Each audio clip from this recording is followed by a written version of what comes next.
Hey everyone, what's up and welcome back to a brand new video. And today we're going to be talking about the possibility of South Carolina going to the Democratic Party, or at least being competitive, which at this point in time, I do believe it will be. So I've already filled out the Senate map according to my predictions, but I've labeled South Carolina as the topic of discussion. And this is a fan suggestion from Bagelman VA. Thank you, Bagelman VA, for suggesting this video. An analysis of the South Carolina Senate race, and I'm mostly going to be focusing on why is Jamie Harrison making this race so competitive? So, first of all, let's talk about the incumbent GOP Senator Lindsey Graham. So, Lindsey Graham, let me just pull up the tab. So, Lindsey Graham is the incumbent U.S. Senator from South Carolina. He's a Republican. In 2014, he didn't really have a problem getting reelected. I mean, he won by almost 17%, which is a very big amount, as we all know. 2008 in a blue wave year, still won by 15%, a little more. And he's been there for a long time. His closest race was against Alex Sanders, I believe. So but this time around, he's running against Jamie Harrison, who has really been putting up a really strong fight. Now, if we look at the polling from 538 added yesterday, poll sampling 764 likely voters conducted from September 11th to September 20th, put Graham ahead by one. This poll, a B+ rated poll, Quinnipiac, sampling nearly 1,000 likely voters, even. Public policy polling, Graham by 3. Registered voters, 900 of them, from Quinnipiac University, even. And I don't think that there's been a poll that has had Harrison leading by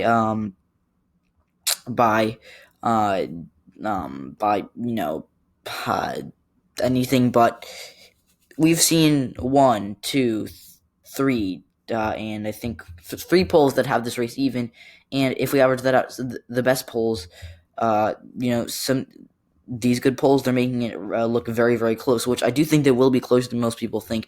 And I'm not only using polling data. Now, let's take a look at the 2018 midterm election that was statewide.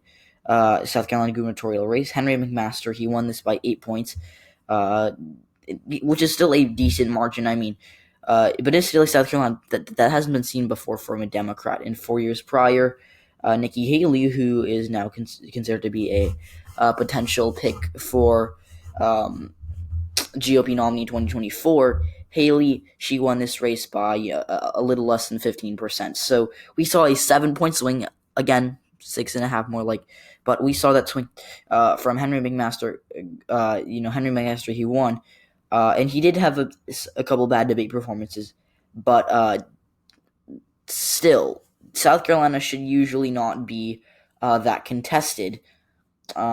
So yeah, and this was somewhat expected. I mean, if I can find the predictions, most people rated it as likely, which was the margin it fell into. But this is still a race that a lot of people didn't see coming, and some people saw it coming. I rated it as likely. I was right on the margin. But this is not normal for South Carolina. This is a traditionally red state. It's very, very conservative, very religious, and that is usually very good news for the Republican Party. So, yeah. JHK forecast does seem to agree with me that South Carolina has been shifting towards the Republican Party. In fact, back in March, Harrison had 3% chance of winning. Now he's up to 11%, and he's at his highest point that he's ever been at.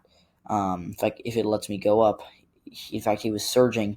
He surged, so I don't know why it's not going to let me do that, but 11%. So he has a 1 in 10 chance of winning this seat.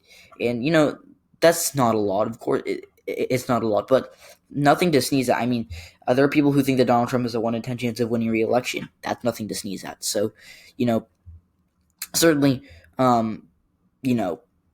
this is expected to be contested, but they're saying it'll be a little less contested than the South Carolina gubernatorial race was in 2018, and I actually think that's wrong. I do think that we will end up seeing this race fall into a 6-7 point margin of victory for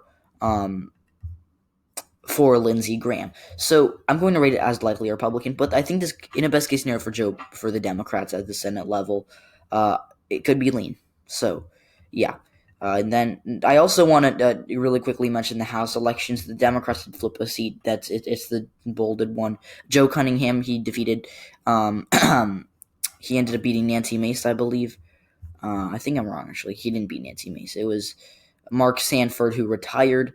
I'm pretty sure. Oh, he lost renomination. That's what it was, because he was anti-Trump. So that's why he lost renomination. So Joe Cunningham ended up winning that race. So, and again, he won by very, very little.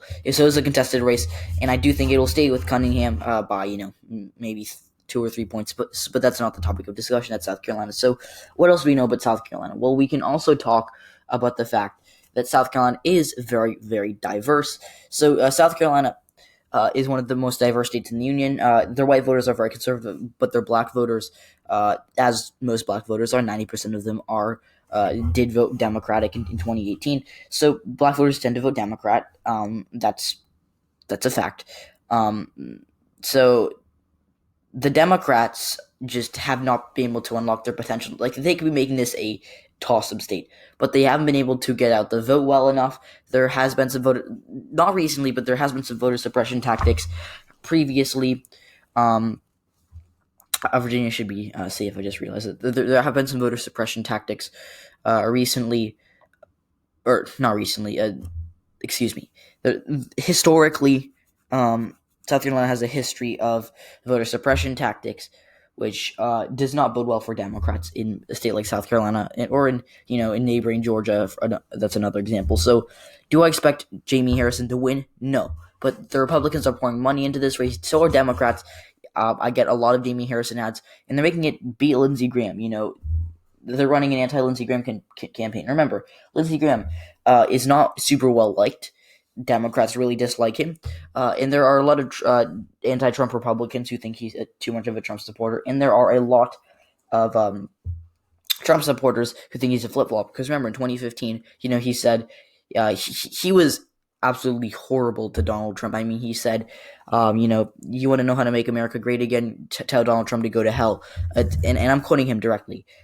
He has been called a flip-flopper multiple times on Donald Trump. He endorsed him when he got elected, but before that, he was one of the biggest anti-Trumpers out there. So, yeah. So I think that's basically all that I got for you guys. We're kind of doing filler videos here. I want to get to making, October 1st is, we're going to make a presidential election predictions, or maybe end of September. Actually, probably more towards the end of September. So we're going to make it a presidential election prediction. But, so that's basically it, guys. Thanks for watching this video. Be sure to like and subscribe. We are currently at 1.18K at the time of this recording. Again, the face reveal, I'll try to keep you guys posted on that. I will tell you as soon as I figure out when I can do it. But, yeah, please consider subscribing. Like the video. It helps me out a lot, and I'll see you all in the next one.